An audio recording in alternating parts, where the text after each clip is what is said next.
சாப்பாடு இல்ல. டாக்டர் மட்டும் தான் சாப்பாடு இருக்குது. போ. உனக்கு இல்ல. உனக்கு இல்ல. உனக்கு போ இல்ல. சாமி போடா. நீ சோறு சாப்பிட. அவளுக்கு போனா என்ன? அவளுக்கு போட மாட்டேன். நீ சாப்பிட்றியா? உனக்கு தட்டில் போட்ட அவட்ட போறான் சாமி. என்ன உனக்கு வேணுமா? நீ காலையில என்ன வேலை செஞ்ச?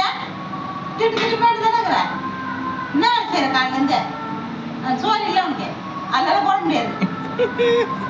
தட்டில் போட முடியாது. தட்டில் போடணுமா?